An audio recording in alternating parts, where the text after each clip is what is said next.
Être ce que nous voulons avec fierté et passion, le Grand Cherokee 2015, le meilleur de nous-mêmes, vous présente Megamag. CT Motors, le spécialiste de vos déplacements, vous présente Megamag.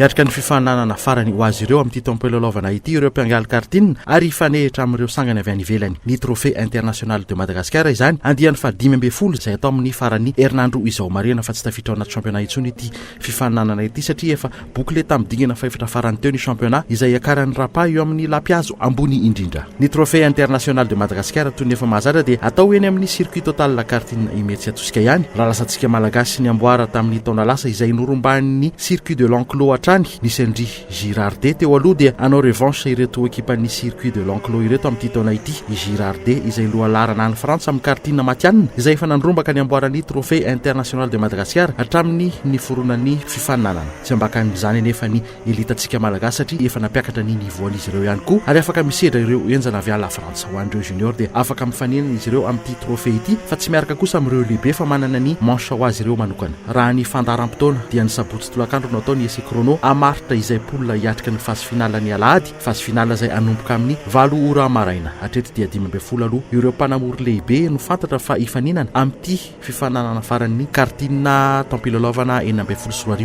ity.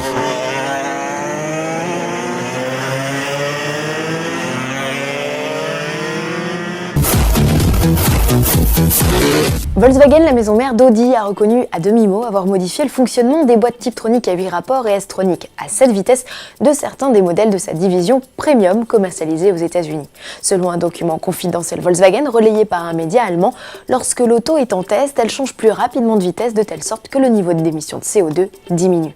Selon les premières informations, les modèles concernés seraient les suivants: A5, A6, A7, A8, Q5 et Q7, tous équipés de V6 3 litres essence. C'est une nouvelle épine dans le pied du groupe allemand car au-delà des poursuites sur le sol américain, l'Europe pourrait demander des comptes aux constructeurs. En effet, son système de bonus-malus est entièrement basé sur les taux d'émission de CO2. Jaguar s'apprête à lancer le premier véhicule électrique de son histoire. Vous avez raison, c'est le deuxième si l'on considère la monoplace du constructeur engagé dans le championnat de Formule E. Sauf qu'ici, on parle de futures voitures de série. Le E-Pace, présenté dans le cadre du salon automobile de Los Angeles, est un concept de SUV coupé au design très abouti. Il mesure 4,68 m de long, autant qu'un BMW X4, pour seulement 1,56 m de haut. Son empattement atteint à lui seul les 2,99 m, mieux qu'un Range Rover. De quoi garantir aux 5 passagers une belle habitabilité. Le coffre n'est d'ailleurs pas en reste, avec un volume annoncé de 530 décimètres cubes. À bord, l'ambiance est chic, cosy et high-tech, avec de larges surfaces vitrées, une console centrale flottante intégrant de multiples écrans. Et sous le capot, Jaguar a installé 2 blocs électriques, un sur l'essieu avant, l'autre à l'arrière. Puissance cumulée revendiquée, 400 chevaux. Le couple est de 700 Nm, autant qu'une Ferrari F12 TDF. Quant à l'autonomie, elle est annoncée à plus de 500 km selon le cycle de consommation européen, moins réaliste que l'américain qui annonce lui un poil plus de 350 km. Selon Jaguar, les utilisateurs quotidiens n'auront besoin que de le recharger une fois par semaine, à vérifier sur pièce au lancement du modèle, puisque le véhicule de production ne sera dévoilé que fin 2017 et sa commercialisation lancée en 2018. Alfa Romeo. À l'occasion du salon de Los Angeles, le constructeur italien transforme l'essai Kamal, un prototype présenté en 2002, en Stelvio, un premier SUV en 106 ans d'histoire qui tire son nom du plus haut col routier des Alpes italiennes. Il culmine à 2758 mètres. Ce modèle, Alfa le présente d'office dans sa version la plus vitaminée. Le Stelvio Quadrifoglio s'offre ici un look plus sportif et embarque le V6 2,9 litres de 510 chevaux déjà présent sous le capot de la Giulia. Et ce n'est pas le seul point commun avec la berline, il partage également sa plateforme, ses motorisations essence et diesel et quelques traits de style à l'extérieur comme à l'intérieur. Certains y voient d'ailleurs une Giulia SUV plutôt qu'un inédit modèle baroudeur. Le Stelvio mesure 4,68 m de long pour 1,65 m de haut, Dans son viseur, les Audi Q5, BMW X3 et Jaguar F-Pace. Notons que le SUV Alfa Romeo sera proposé en 2 ou 4 roues motrices. Transmission intégrale qui, en condition optimale d'adhérence, enverra 100% du couple sur les roues arrière. Star du salon américain, le Stelvio est attendu en mars 2017 au Salon de Genève où il devrait se montrer dans une version plus civilisée. Le lancement pourrait quant à lui intervenir dans la foulée. À suivre. Et toujours à propos de SUV, Opel passe aussi à l'offensive après l'annonce de l'arrivée du Crossland X dans sa gamme, un SUV qui épaulera le Mokka X. Le constructeur est fier d'annoncer l'arrivée de leur grand frère. Bienvenue au Grandland X.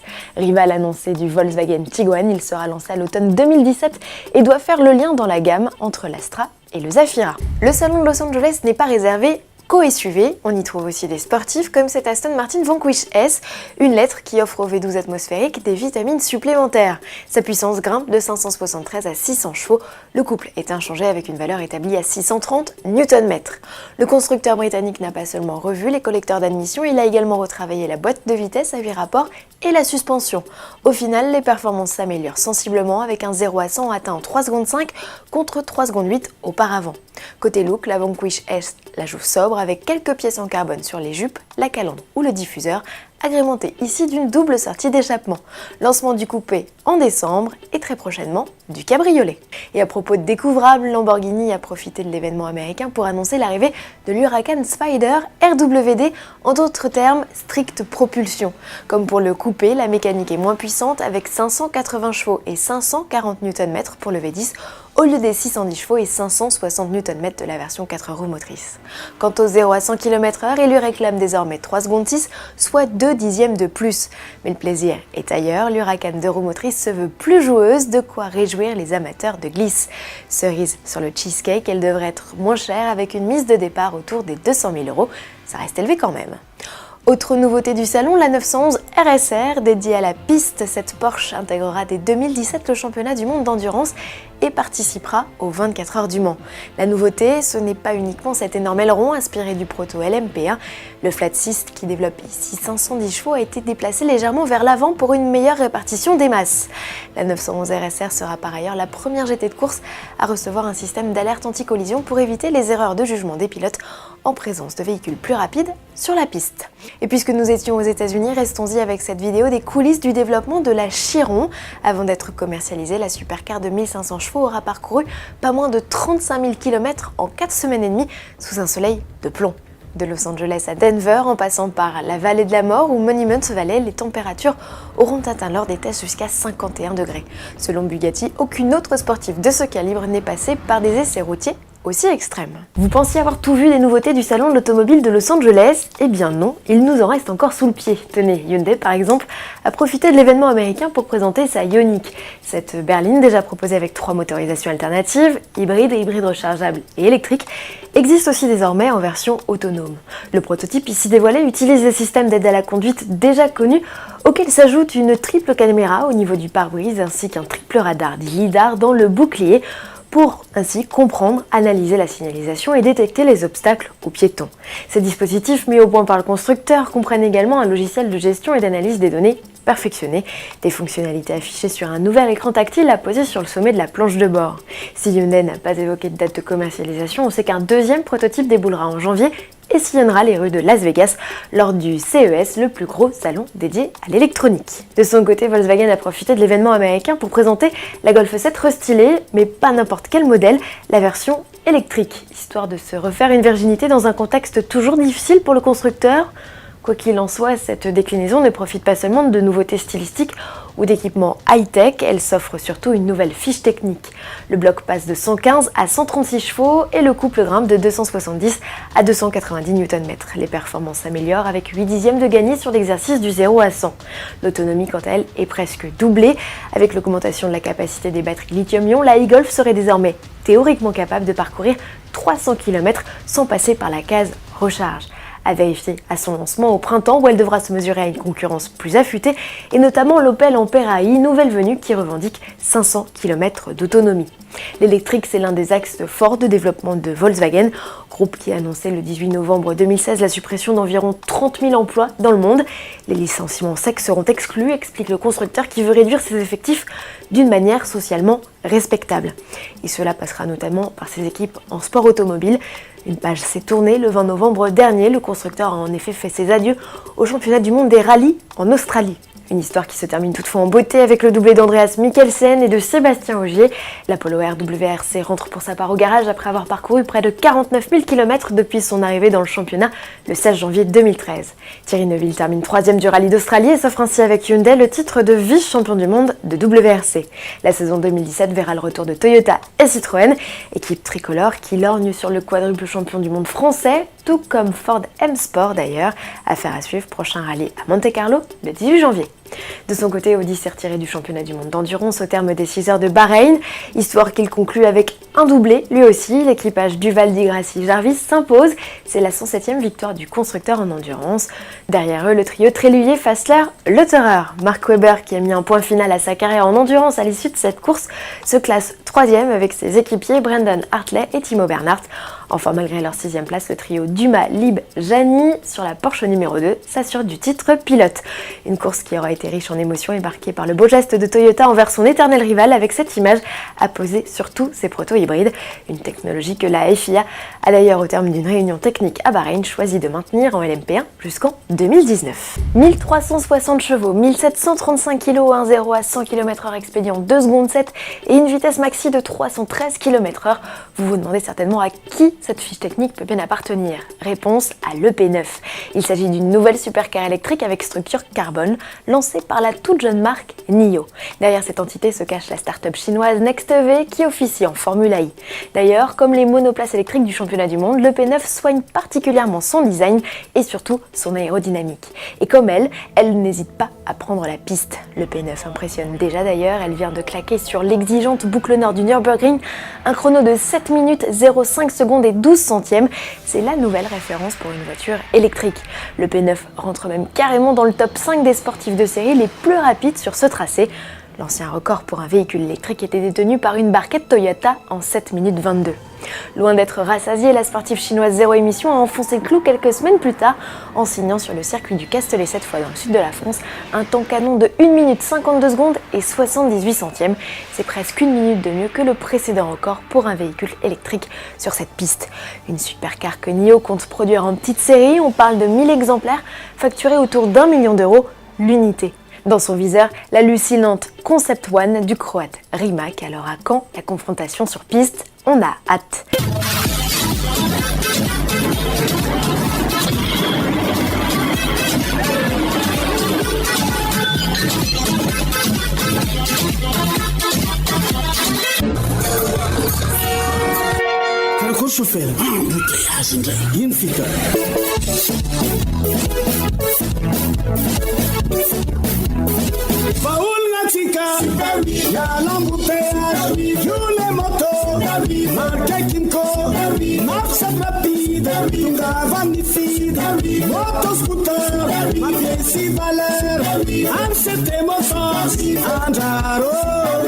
Kimco Super 8, scooter en piste valeur.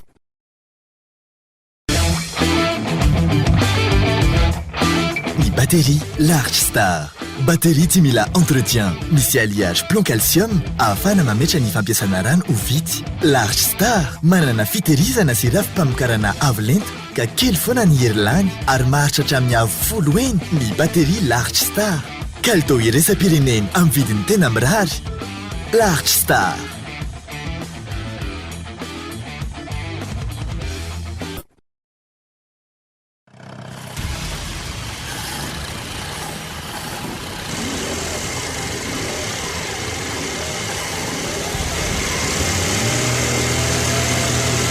Votre moteur s'abîme trop vite? Changez de marque d'huile.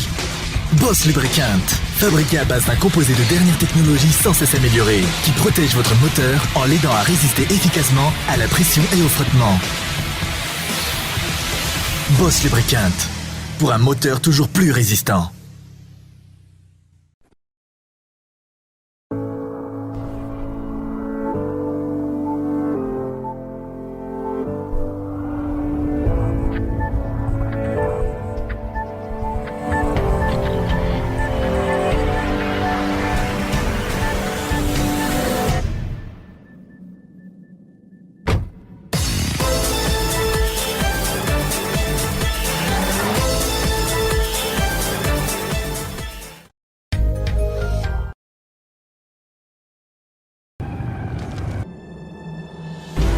la souplesse, la fiabilité, la fluidité, la puissance, la longévité, l'endurance, la performance.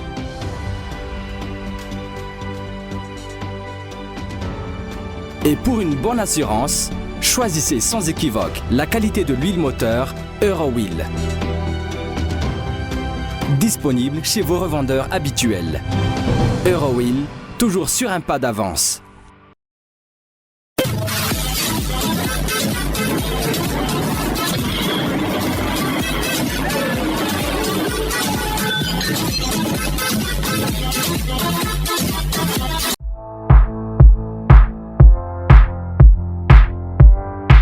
Sortir le bon produit au bon moment. Un succès commercial dans l'automobile ne tient finalement qu'à ça, et il se pourrait bien que Kia ait trouvé une recette payante. À l'heure où le marché du SUV explose, où le diesel est en perte de vitesse, le Niro hybride propose une formule inédite qui semble parfaitement correspondre à l'ère du temps. Sur le plan du style, le SUV coréen s'inscrit dans le goût du jour. Il cherche avant tout à rassurer. Il met sous le boisseau sa vocation de modèle hybride. À moins de l'entendre se déplacer en silence à basse vitesse, il est pratiquement impossible de deviner la nature de sa motorisation depuis l'extérieur. Même constat à l'intérieur, seule l'instrumentation permet de réaliser que le Niro n'est pas tout à fait un véhicule comme les autres. La planche de bord, plutôt bien finie, apparaît très classique et fait encore largement confiance aux boutons malgré l'écran tactile. Le conservatisme est également de mise en matière de modularité, les dossiers ne sont pas ajustables et la banquette n'est pas coulissante. En revanche, elle est rabattable en plancher presque plat. L'habitabilité à l'arrière apparaît très satisfaisante, deux grands adultes trouvent en place confortablement. Assez classique dans son architecture, le groupe motopropulseur du Niro se distingue de ceux de la Prius et du RAV4 hybride par l'utilisation d'une boîte à double embrayage dans laquelle est intégré le moteur électrique. Un choix technique présenté par Kia comme plus dynamique et plus conforme aux habitudes de conduite européennes que la transmission CVT des japonaises. De fait, un conducteur habitué à une voiture à boîte automatique n'aura aucune peine à prendre en main ce véhicule. Cependant, il serait très exagéré de parler de dynamisme pour qualifier le Niro. La boîte se montre exceptionnellement lente pour une double embrayage et les accélérations n'ont rien de foudroyant. Enfin, il ne faut pas confondre ce modèle de Niro avec un hybride rechargeable. Il n'est capable d'évoluer en mode électrique que sur quelques centaines de mètres, le moteur électrique ne jouant qu'un rôle d'assistance aux 4 cylindres. En dépit des 141 chevaux, le Niro se conduit toujours en douceur. C'est d'ailleurs ce rythme qui permet de tirer parti de sa réelle sobriété. Contrairement aux hybrides première génération, il sait contenir son appétit même sur autoroute ou sur les grands trajets. Nous avons relevé une moyenne de 5 litres au 100 km sur un parcours plutôt sinueux. En clair, le Niro se révèle comme une alternative parfaitement crédible aux motorisations diesel. Le niveau de confort du Niro est très satisfaisant, mais il ne se révèle en aucun cas dynamique ou agile. La direction ne brille pas vraiment par sa précision et l'agilité n'est pas vraiment au rendez-vous. Là encore, le SUV coréen joue la douceur de fonctionnement et incite à une conduite coolée. Proposé à partir de 26 990 €, il offre un rapport prix-équipement favorable qui lui permet de rivaliser sans peine avec le Renault Kadjar DCi 110, star du segment. Kia propose en effet en série l'alerte de franchissement de ligne, la climatisation automatique. Avec ce Niro, Kia frappe un grand coup, on n'a pas fini d'en voir sur nos routes.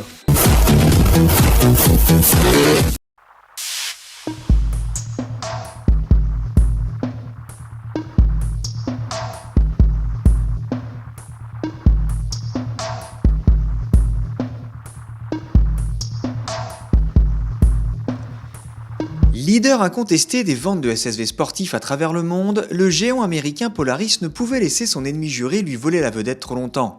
Alors que le Can-Am Maverick Turbo se targuait d'être le modèle le plus puissant du marché avec 121 chevaux, la réplique RZR n'a pas tardé. Ici aussi, le turbo est de la partie, mais nous parlons désormais de 144 chevaux sous le capot.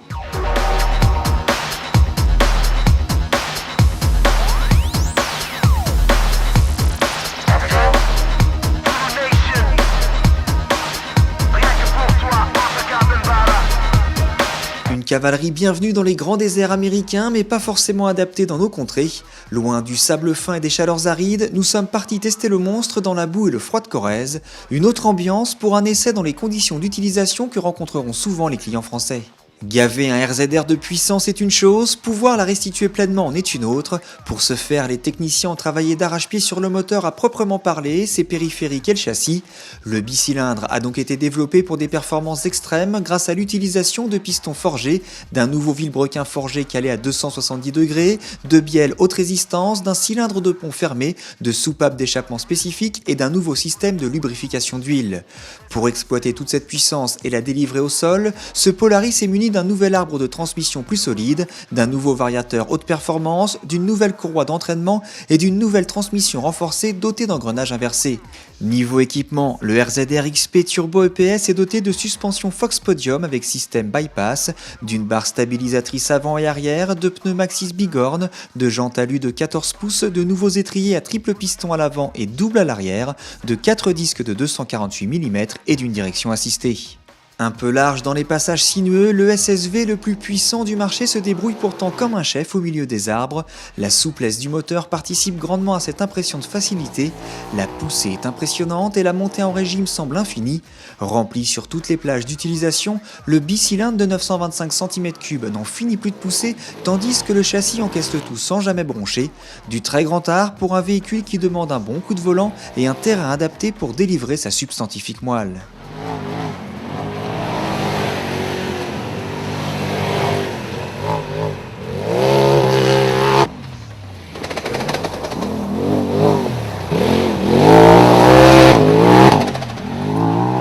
Les premières évolutions dynamiques confirment les excellentes dispositions du RZR Turbo. Cassure, saignée, bosse, pierre, le Polaris avale tout sur son passage. Mieux, il engloutit littéralement les aspérités. Saut monstrueux, relance virile, absorption de whoops vitesse grand V, le RZR survole le terrain et repousse un peu plus les limites de ce concept imaginé il y a maintenant 7 ans par la marque américaine. Avec 144 chevaux dans la balance et une très grande expérience du segment, Polaris semble parfaitement armé pour continuer la course en tête sur le marché des SSV sportifs.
Être ce que nous voulons avec fierté et passion, le grand Cherokee 2015, le meilleur de nous-mêmes, vous a présenté Mekamag. City Motors, le spécialiste de vos déplacements, vous a présenté Mekamag.